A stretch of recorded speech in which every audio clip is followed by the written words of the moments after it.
Dzień dobry Państwu. Witam bardzo serdecznie na kolejnej dyskusji tutaj w hali maszyn. Tematem tego panelu będzie idea wejścia Polski do strefy euro. Entering the Eurozone, and the title is with a question mark. Before the panel, we have noticed that actually on the stage there are people who are for this idea, but maybe when the audience will have their say, you will express your challenge to us. Just a brief introduction. The partner of the panel is the Economic Freedom Foundation that delivers the eurodirection.pl. So visit this campaign. It's in the zone of NGOs in the EC1. So in this website you will find a lot of information on the history of euro, myths and facts, frequently asked questions and answers, and the results of some surveys we have delivered through internet. The surveys were conducted by an external company. So it's rather not about sentiment and support to the idea of Poland joining the Eurozone. And at the end, there are some explanations why there are no opponents to this idea. We think that we are of the opinion that in 2004 Poland has obliged to enter the Eurozone.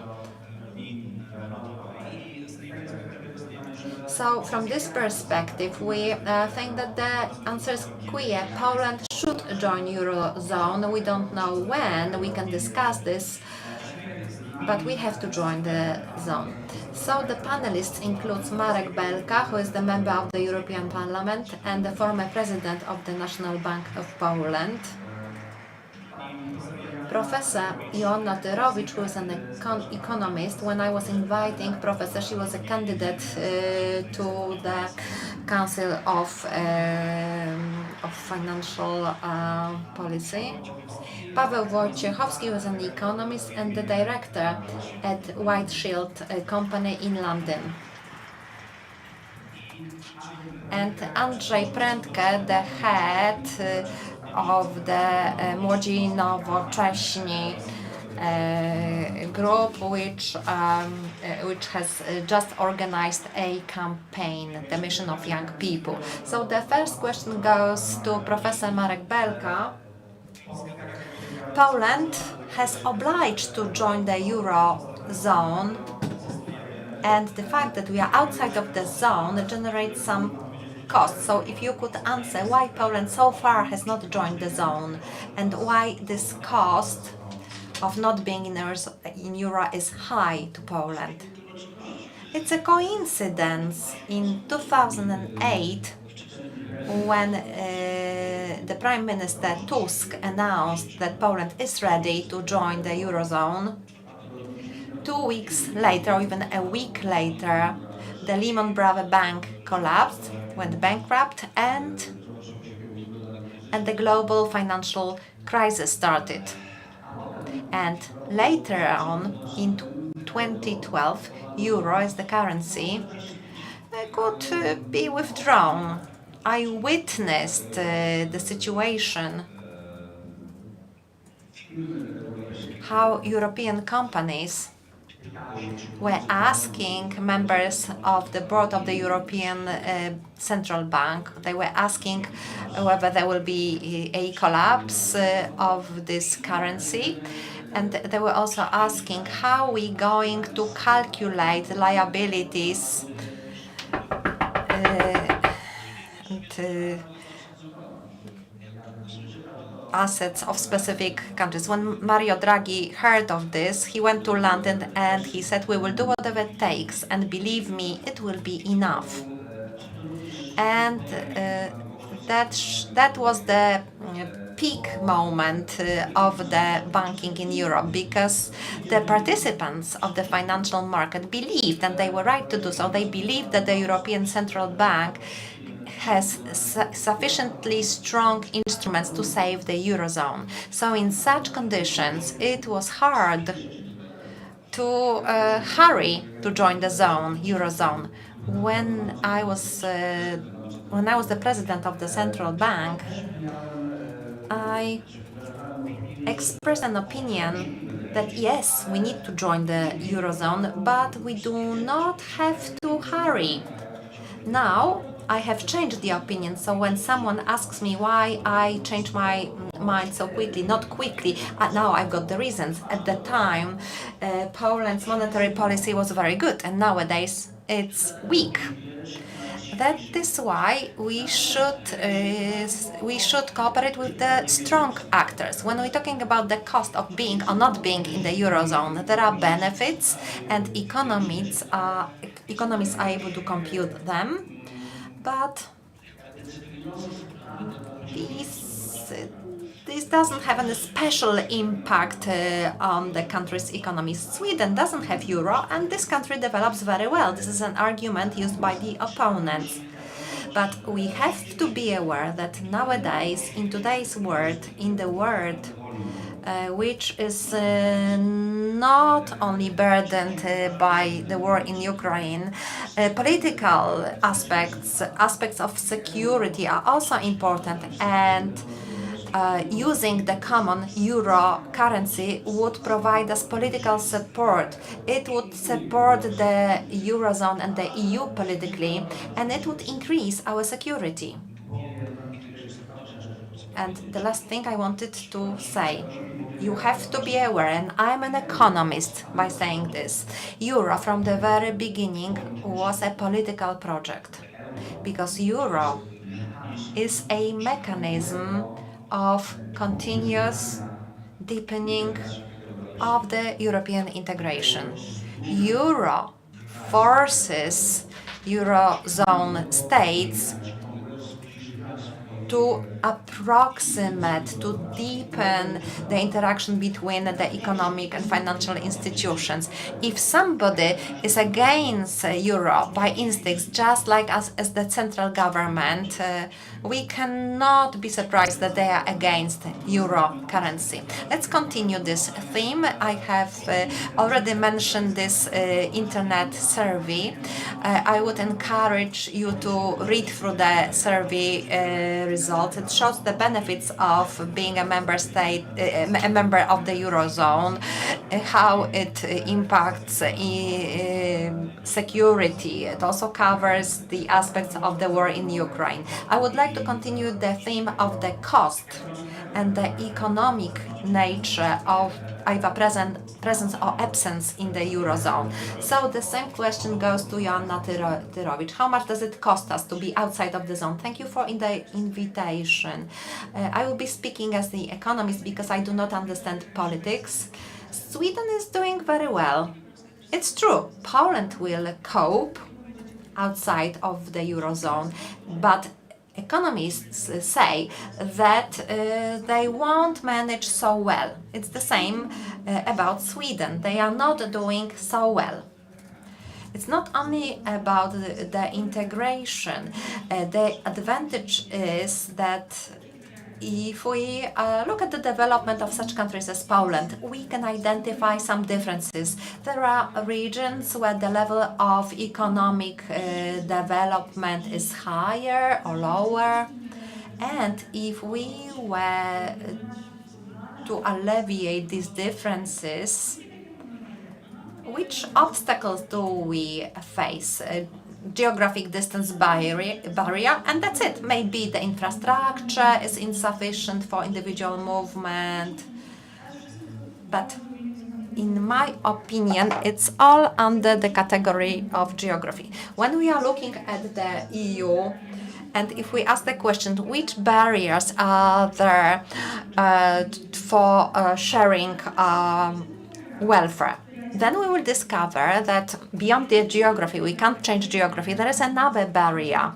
If I am going to trade with a partner outside from the Eurozone, the distance is bigger, and we also do not know the currency exchange rate. Today it can be at this level, but tomorrow it can be different. So the currency exchange rate estimation takes a lot of energy since the 1980s, when we were estimating the home bias. So here we are looking at maintaining trade relations with the countries that are using similar currencies. So, for example, Canada or States. So the geographic distance was addressed. So, for example,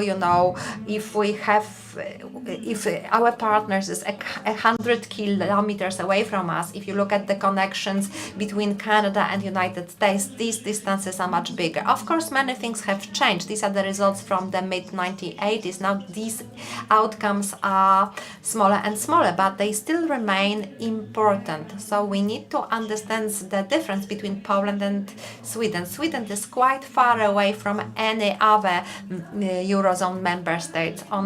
It's located on the peninsula. The land border is not so long, and geography is of importance to Sweden. Poland has a very long land border with member states within Eurozone. So this barrier we are choosing, we are not members of the Eurozone. It's much more important in terms of geography. So the argument that not being in the Eurozone generates cost, it's an important and powerful argument, but at the same time it's hard to notice because people find it a bit difficult to understand that there are attractive partners, financial partners. In business terms, it's very important. So can we develop outside of the Eurozone? We can, but the speed of development is slower. The same question to Paweł Wojciechowski. He's also an economist. So I would like to ask you about the cost of being outside or in the zone, Eurozone. It's a good question why we still haven't joined the zone. There was a chance to become a member state to the zone. Some people say it's an advantage, others that it's disadvantage. There are some differences, but the geopolitical factors mentioned by Professor Belka are important. There were such opportunities in 2005, 2007, and in 2015 till 2017. This is when we met all the accession-related conditions, apart from the last one about accession to M2 mechanism, and such decisions were not made. I remember when the Minister of Finance Jacek Rostkowski said that we should wait for the Eurozone to manage its problems. Here we had the debts of Greece, so there were problems within the Eurozone. Then the rhetorics changed. It wasn't about the Eurozone that the mechanisms didn't work because Eurozone was fixed, the fiscal system and the procedure for imbalances was introduced. All ex-ante actions to signal some imbalances was implemented. And what happened? Now, then we had the government. So some 7 years ago, President Kaczynski said, first, we need to have German lifestyle. We have to reach the level of the German lifestyle. I remember this major debate of economists. What does Kaczynski mean? Is this true? Will we reach it? It was a mistake. It was a fake thesis by Kaczynski, which resulted from the fact that maybe he just doesn't have enough economic know-how. When we join Eurozone, we intensify investments, the public debt is cheaper. And due to this, economy develops. Now I am checking the member states that have joined the Eurozone, and I compared it to Poland. Because if we hear that the economy doesn't grow so quickly, let's check Latvia. In 2014, the GDP was 3.1 thousand euro in Poland. This equivalent was different. We earned 160 euro less than in Latvia. Later on, in Latvia, they were earning on average 10,500 and Poles 8.8. So the difference was 10 times bigger in Latvia. So euro didn't harm them. If we look at the prices of three states, Poland, Czech and Hungary, were at the same level that in Latvia. So the prices were growing at the same speed. Of course, there were some differences, especially when you start being a member to the Eurozone. But a cappuccino effect was 0.3%, but there is no such effects that the prices grow differently in the Eurozone. So the Eurozone, so if we want to have a higher gross income per capita, it's a good idea to join the Eurozone. Now the narration has changed. It's quite weird, even more weird. The president of the National Bank of Poland, Glapiński, he is against the euro entering the Eurozone, although it's not his decision because it's a political decision. We also hear that the EU will impose euro in Poland. So this is a festive ideology, patriotism festival. So it's not about economy, it's about politics. Thank you very much. I'm very happy that some myths have been already referred to in our discussion. So the first question to Andrzej Prendke, who has organized the Euro Mission campaign. So some street events were organized. So if you could tell us about the experience from this project and what people in different cities and towns think about it. What were they saying when you were asking them about their fears? Which myths were repeated? Thank you for invitation to this panel. It's a major event. I am surrounded by authorities. I'm quite moved. Answering your question and telling you about the Euro Mission campaign, in general, it's worth having a common currency, because if we define the money as a mean of exchange, the more popular it is, the better it performs its function.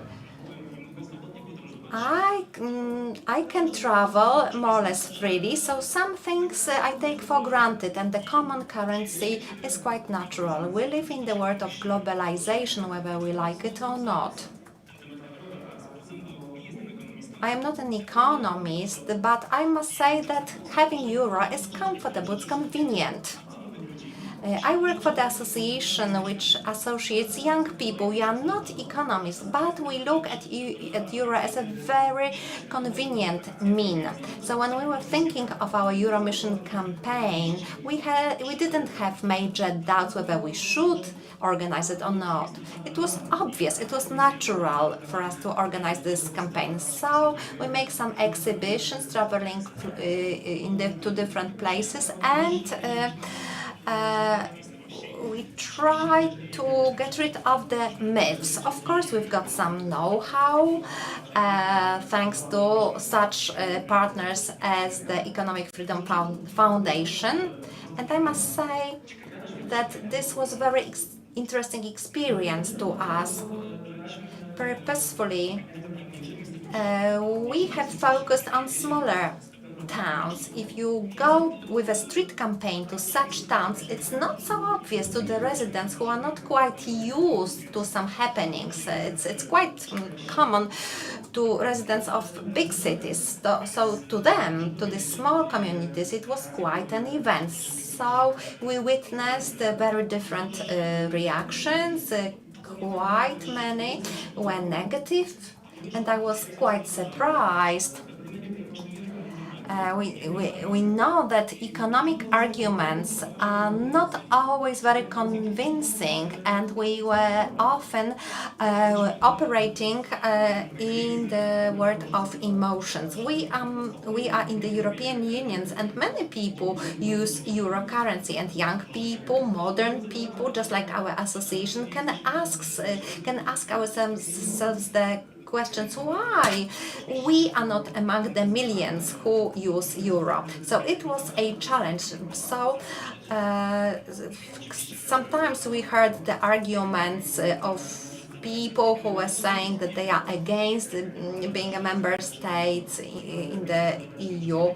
So we were explaining how attractive Poland is, how attractive economically Poland decided to be after the year 2004.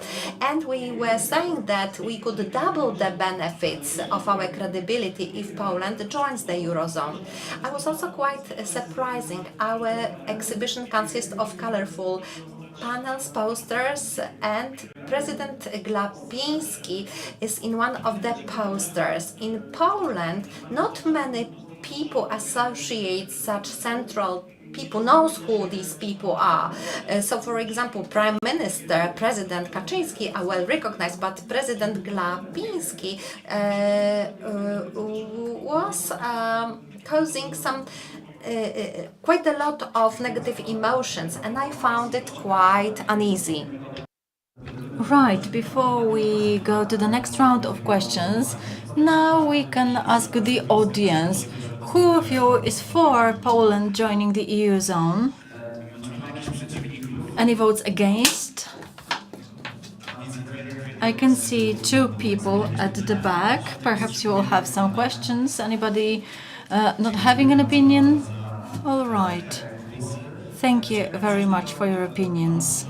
I would like to come back to Marek Belka and ask a combination of 2 questions. As the head of the National Bank of Poland, you observed changes in the Eurozone. It used to be different than it is now, but when it comes to the quality of the shared currency institutional value, do you think it should evolve in order to become better? And the second question is about the Polish institution. To what extent the central bank should be active in the process if another government, a new government, is involved in Poland's entering the Eurozone? Is it possible in case of resistance from the central bank? The Eurozone, at the beginning of the previous decade, experienced a severe crisis. Greece, Portugal, Spain, and as Damocles sword, the situation of Italy. Therefore, as a result of the crisis, we also say that the European Union and Eurozone has to evolve through crisis. If there is no crisis, it's boring and nothing's happening. If there is no crisis, there is no progress. Well, we had plenty of crises, so the institutional structure of the common European currency has changed. We've got a banking union, common supervision, common system of insurance, shared capital market, but the most importantly, the European Union slowly evolves towards a fiscal union. The United States is also a currency union, but there is the central budget, which can be used as a life jacket for poor elements of the structure. The EU needs the same. As a result of the Greek crisis, European stability mechanism has been developed. It is a huge pot of money which can be released in case of economic shocks. But quite recently, as a result of the pandemic, but it also fitted the roots and the foundations of euro, the European Union decided to build a next generation EU, which is a new financial instrument, 750 billion euro, which this time is not brought as installments by the member states, but are borrowed in the capital markets. It's a revolution. It means that the European Union as a whole becomes a budgetary or fiscal entity. There are European assets that the financial market is crazy about because they are considered the best, safest, and most stable assets. Every bank and every financial institution needs such assets.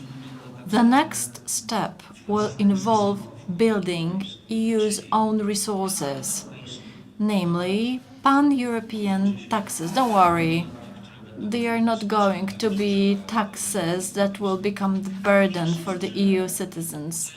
The first example is something that is not called a tax, but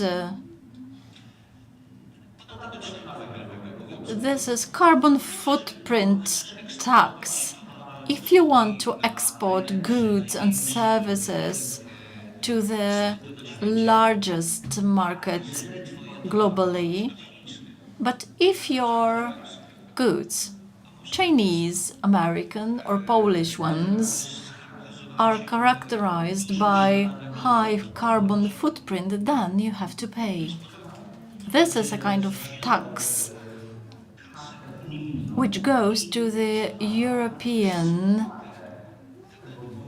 pot, and it will help repay the 750 billion euro debt. There are a number of similar proposals which raise lots of emotions, also because when it comes to taxes, there is uniform liberum veto in Europe. You know how it ended up in Poland, and it has to end in Europe as well. At least in some areas, the EU needs to shift to majority voting. That will be among the most important aspects of Euro functioning. Thank you.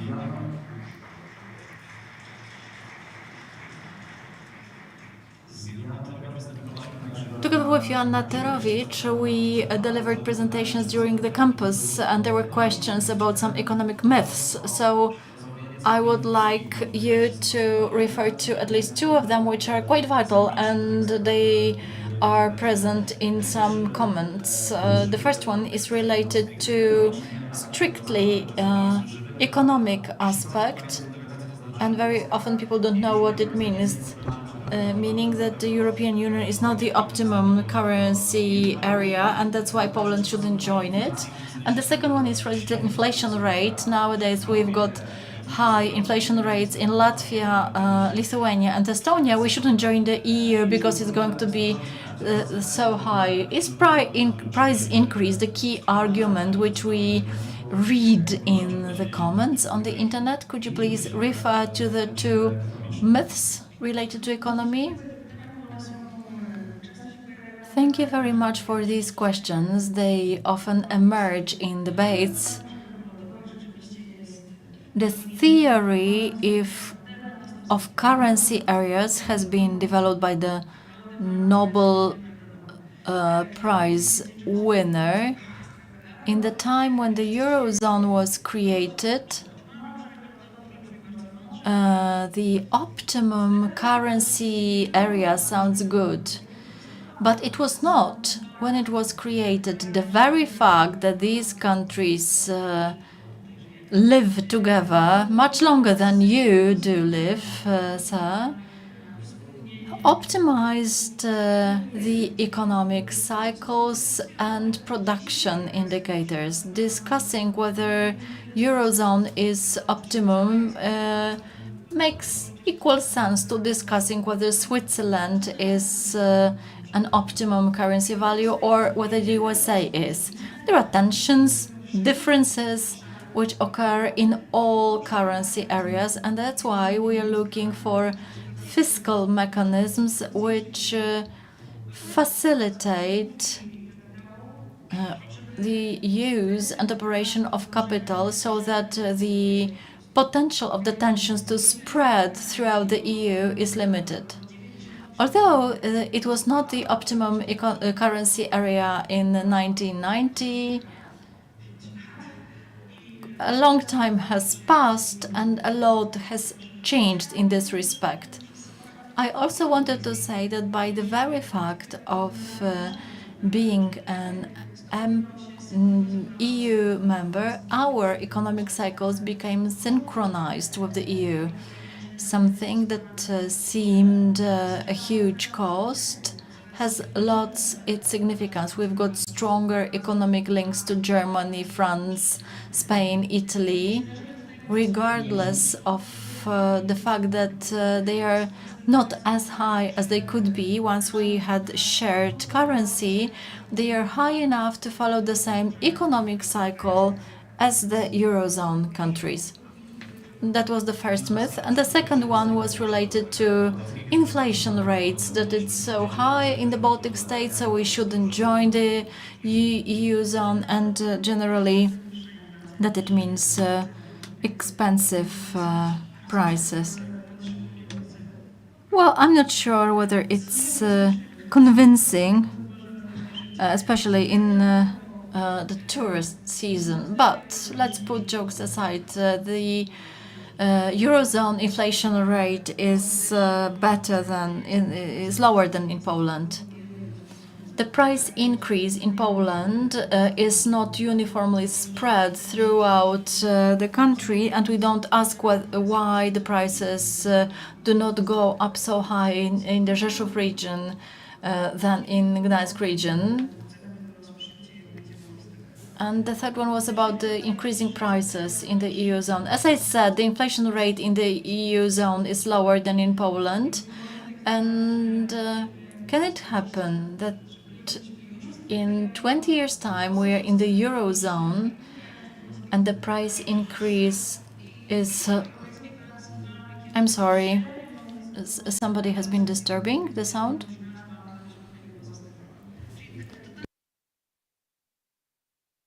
Tak, coś się dzieje.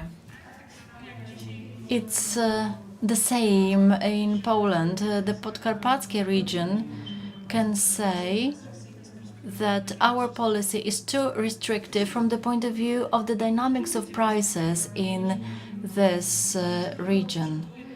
I often quote the following example. People say the autonomy of the monetary policy needs to be adopted locally and not throughout the continent. First of all, it requires an assumption that the central bank will respond adequately. And secondly, being inside allows for observing how the European Central Bank responds. Being outside does not let it. There are pros and cons.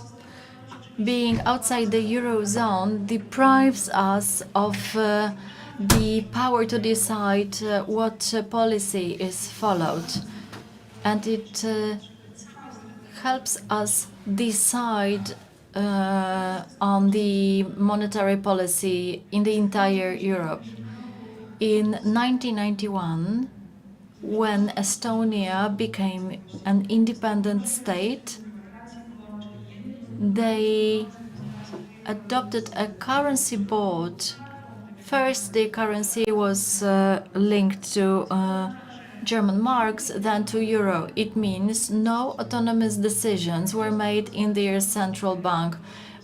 When the interest rates were going up in the Eurozone, they were also rising in Estonia and vice versa. Now, they say they've got independent monetary policy. They didn't have it until 2009 when they joined the European zone. So hence the question what we want to refer to, whether it's the piece of 360,000 square kilometers between the Oder and Bug, or we perceive ourselves as the part of the strong developing Europe. I prefer the other one. Poland does not fulfill the criteria of entering the Eurozone, but this is not only technical fulfillment of the criteria, but more reforms in our economic policy. Entering the Eurozone will be closer to the northern institutions when it comes to quality of our financial institutions. Has the question to Paweł Wojciechowski, priorities in the economic policy. If a window of opportunities is open, what should we do as the country in the economic policy in order to enter the Eurozone as a strong economy? The very fact that we consider access to the European zone, it would set our economic policies right, because we don't know what they are. We mentioned catching up with Germany. Mr. Glapiński said that in 8 years' time we'll catch up with France. All right, but we can't see it. We've been chasing them, but not successfully. In the Eurozone, as the previous speakers said, the entire concept of reaching the objective is set. It's like applying the framework of stability of the currency, stability of inflation rate, and public debt. They're all linked from the macroeconomic point of view, and there are also some components of institutions and extension, for instance, of the fiscal union. We are actually a member of the currency and economic union, although not everybody is aware of it. There is a component which is often mentioned. It's the component of sovereignty. When you mentioned that when you talk to young people and ask, are you for and against euro, it's something that they don't understand. We can be for and against. Young people who were raised in the culture where they can easily cross the border and that there is the currency which we might have. It's simply money. From the point of view of the priorities, they are sequenced in the macro scale. I'm not going to enumerate all reforms because the majority of them applying to Poland and high quality of public services apply to national policy, but it also affects competitiveness. Once we are healthy, we'll work longer. I don't want to talk about it, but we should pay attention that those who live in the Eurozone, once you ask them, this was Eurobarometer research from 2021, they said openly they are happy to have the shared currency. 70% of the Eurozone inhabitants are satisfied to have euro in their countries. Nobody asks us whether we want to be in the Eurozone or not. They ask about our attitude to European institutions. This is a kind of thinking that owing to sovereignty we can do better. That's fantastic, but let's imagine that the sovereignty on the European level is, or in the Eurozone, is exactly the same as sovereignty related to customs. We've got common trade policy. Perhaps we were more efficient if we could determine our import customs, but we are now a member of or a part of the larger body, and hence higher integration and security it entails. In this integration, we perceive some positive elements.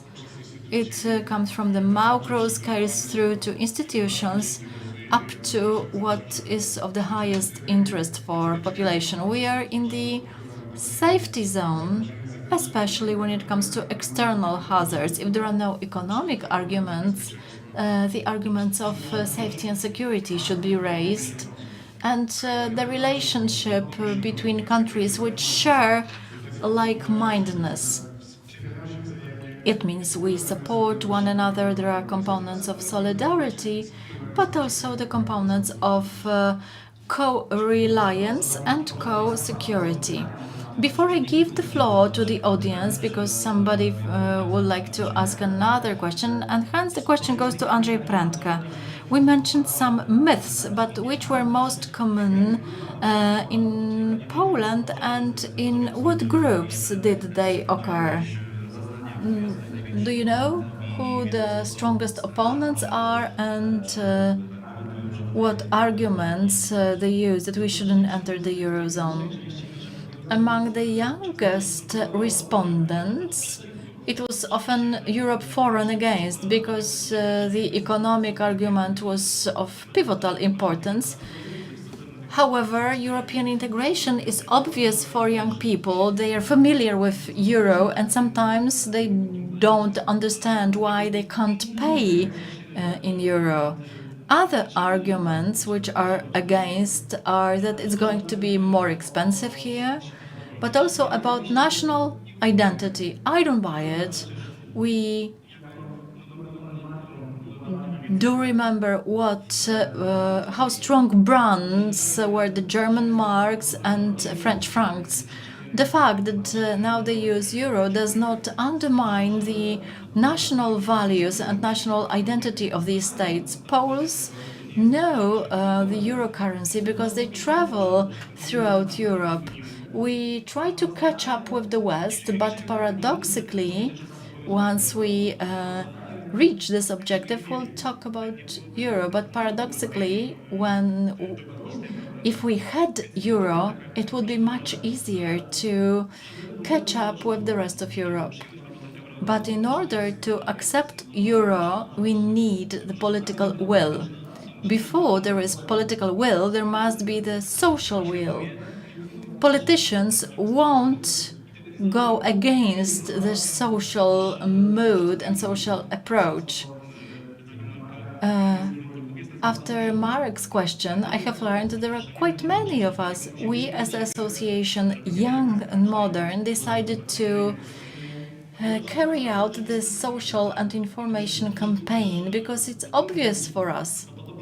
We have to disseminate this knowledge, we have to talk about it, because it's going to trigger the political process leading us to the Eurozone. That's what we hope for. On the Kurs na Europę website, you can find a number of arguments to help you discuss with the opponents of the idea. There are not many of them here, but many of them outside this room. I'll give the floor to the audience in a moment. But first, a short question to Professor Belka about the thing that we were talking informally, but it also occurs in comments when we talk about euro. The Slovaks who go to supermarkets in Zakopane and Lithuanians who go to supermarkets in Slovakia, since euro is so good, why do they come to us? Because they are richer and everything in Poland is cheaper, hence they come here and they buy here. We need to be aware that a country like Slovakia, which entered the Eurozone after a very strong exchange rate of the Slovak krona, they were not afraid of its impact on the export, as it was mainly executed by foreign companies. The majority of Polish exporters are also importers, so the exchange rate is less important than we think. Slovakia entered the Eurozone having very strong national currency, and as if it was touched by the magic wand, they became richer.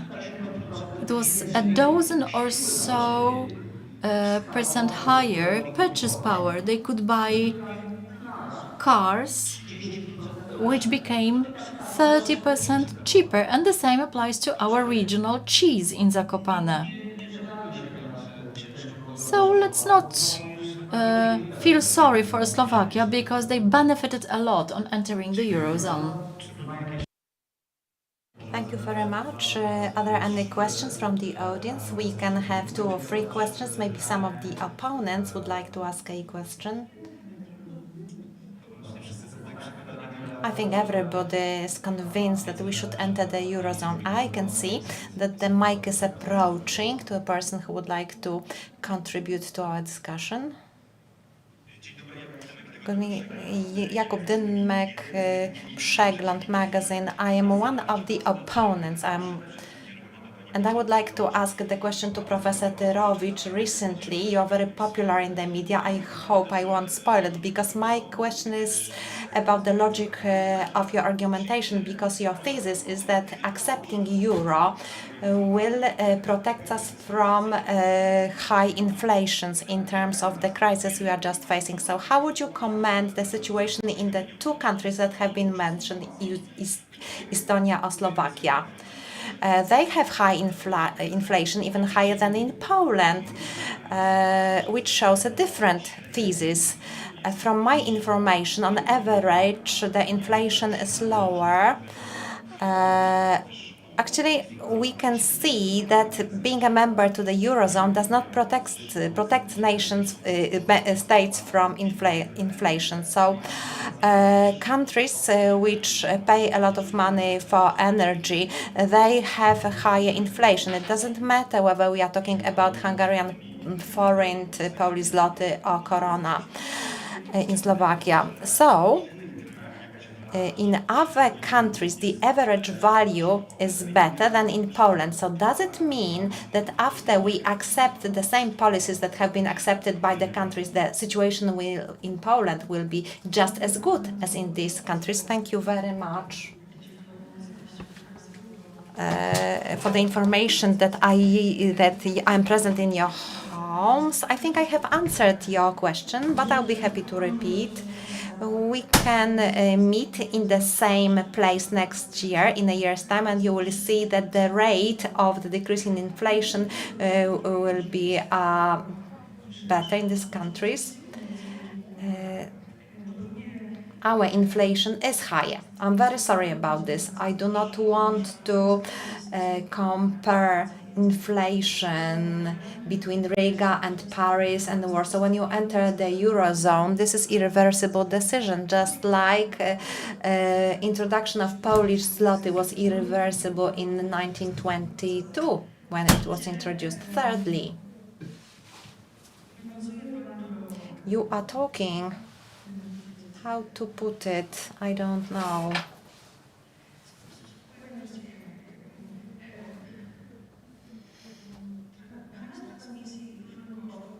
When we are looking at the mechanism of transmission of costs of imported goods, and when we are looking at its impact to the prices of goods, it's not like in the combined vessels that if you pour water, the level will rise. If zloty is strengthening, when we looking at the ratio between dollar and euro, actually it is impacted on the prices of the energy carriers. So if we look how it is accepted in Poland and in many member states, in particular the countries that extend their integration in the Eurozone, as President Belka was saying. So when we look at the logics of development during the crisis, they are in a completely different place. So now we've got the crisis of the aggression of Russia, so the carriers of energy are much more expensive now. What has happened, and I think that the Eurozone countries will be more resilient, and we, Poland, should also learn a lesson, and our economy should be more resilient. So if we had more shocks, then we can see that the EU is in a completely different place. Due to investing in green transmission, thanks to the National Reconstruction Plan, we can use renewable sources of energy. We can produce green energy in countries where there is a lot of sun and wind. There are lots of mechanisms which deepen European integration, and this allows these countries to become more resilient to such shocks. Professor Belka. If I could add anything, euro is not a panacea. You can have good economy and you can be outside the eurozone. You can have euro and you can have destabilized economy, weak economy.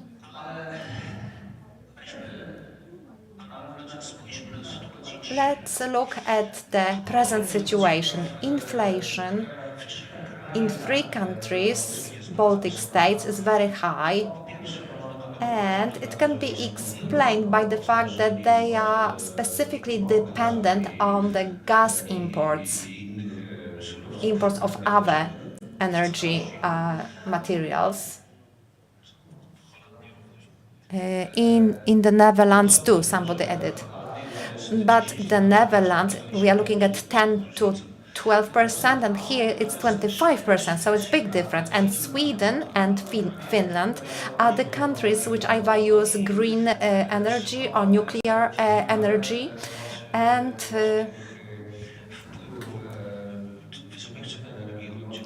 they are separate from the high rises of cost of energy.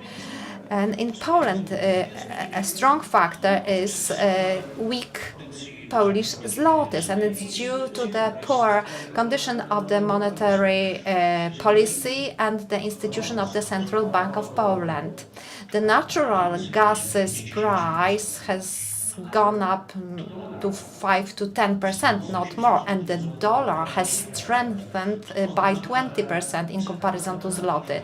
So it means that the price for the natural gas in Poland is 30% higher here. This results from the situation that we are not in euro.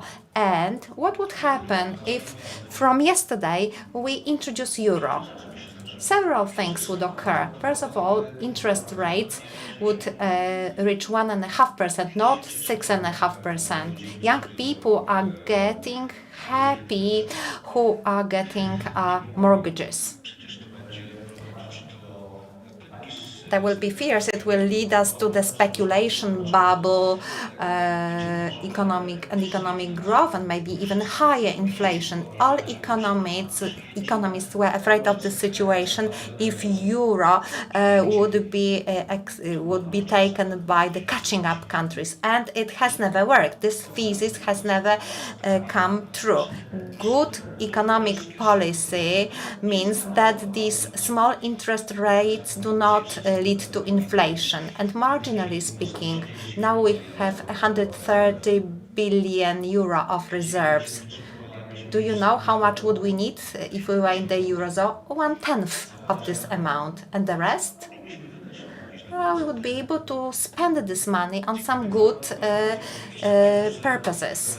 And Paweł Wojciechowski maybe would like to address this. I'm monitoring the audience. If there is another question, we will give you the mic. I only wanted to add, there are Baltic states that depend more on the energy from Russia. Ignalina, a nuclear power plant, has been disconnected. The Baltic states cover the population of 6.5 million people. It's 0.1% of the Eurozone. So we are talking about minority. If we are looking at the forecasts of the European Commission for the next year, Poland will be the leader in inflation. Poland will be leader in terms of the interest rate. So credits will be very expensive in Poland. We still are number one. There are such countries, such as the Netherlands,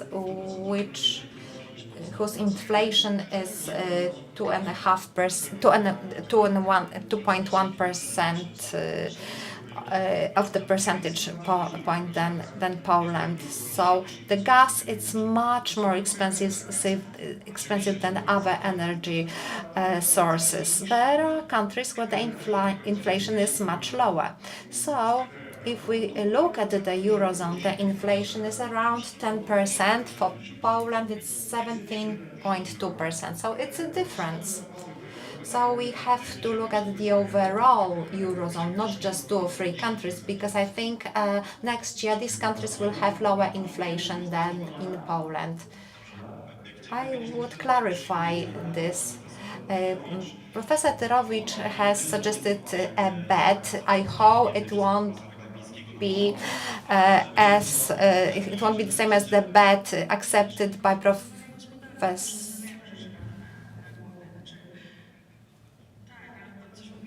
You're talking about a bet. We cannot compare your statement to my intervention. You said that in a year's time we will see that the fall of inflation in those countries will be more visible than in Poland and the Netherlands.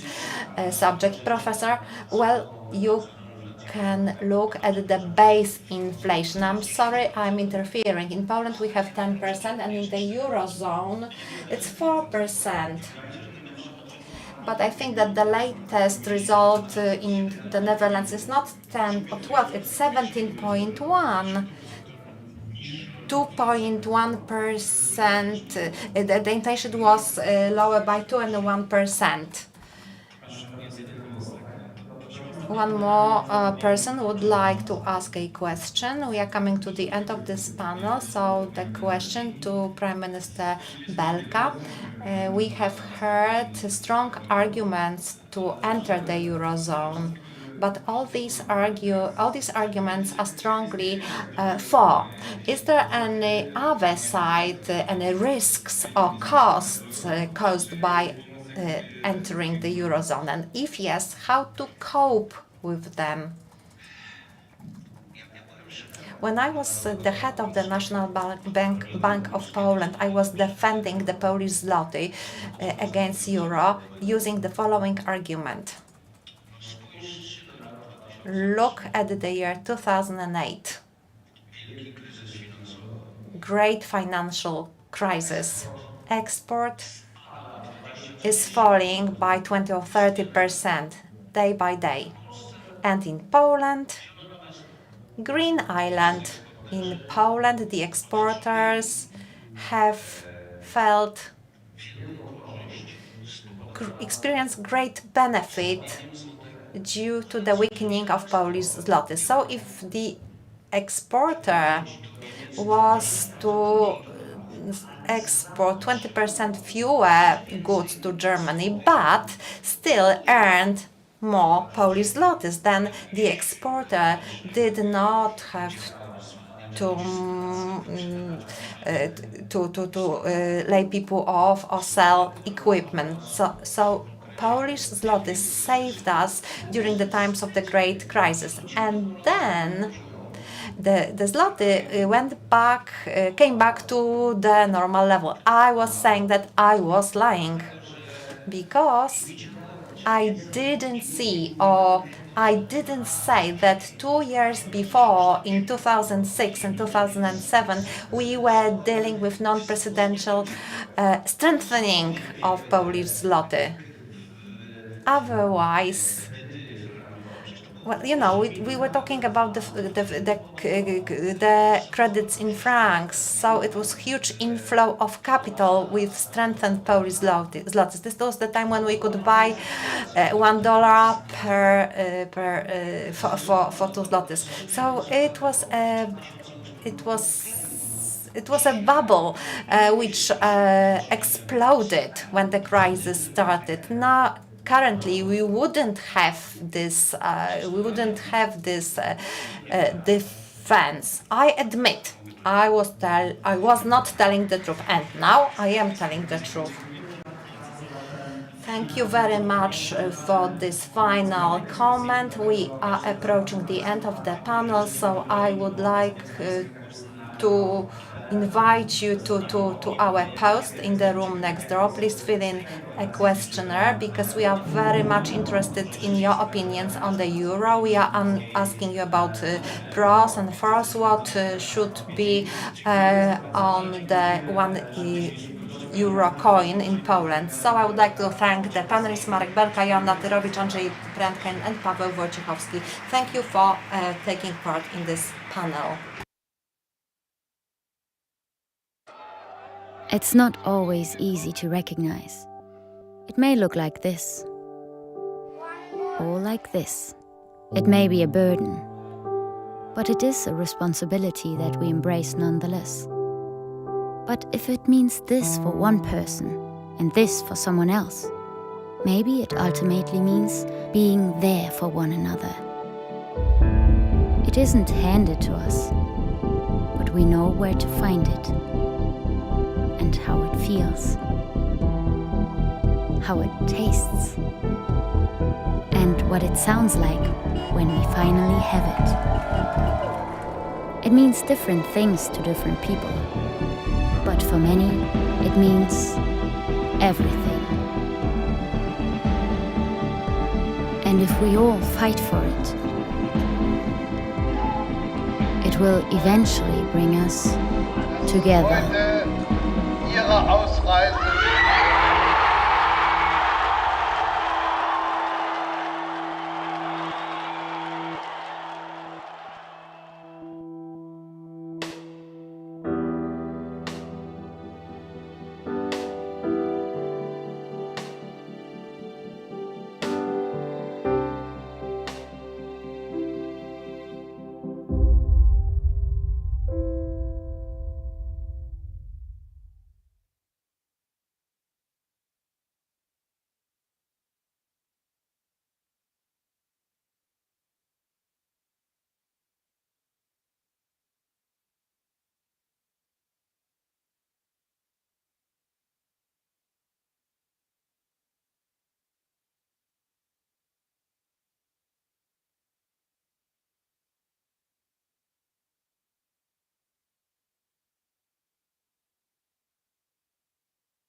Atlas Network is, as the name suggests, a network, and it's global. We work all around the world. We're based in the U.S. We have about 159 partners in the United States right now, and the bulk of our partners are outside, nearly 500 in total. Atlas Network, it connects people from all over the world, defending the idea of human dignity, defending human rights and personal liberties. Atlas Network is focusing on, I think, the most important and moral cause in the entire world. We partner with local innovators, local leaders who understand conditions on the ground in communities facing real challenges. We look at the people from the worldwide freedom movement that are passionate, are ready to make a difference, understand local conditions, and we invest in them. At Atlas Network, we unleash individual ingenuity to enrich humanity.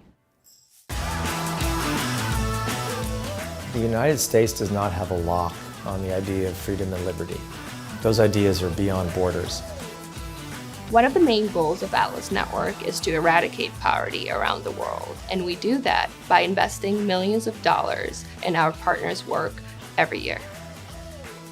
Historically, wealthy nations around the world have tried to help low-income countries develop. The way we've been doing it traditionally has not really been working. So there's a movement to do development differently, and that means we need to step back as outsiders and rethink the role that we're playing in helping people in low-income countries achieve their dreams. We want to make the world a better place. We want to make the world a freer world. All of us want to leave a legacy and be part of something big to make a better world. This is exactly the work of Atlas Network. With our growing number of hundreds of successful partners, we're stronger than ever. Changing the world Changing the world Changing the world starts together with us.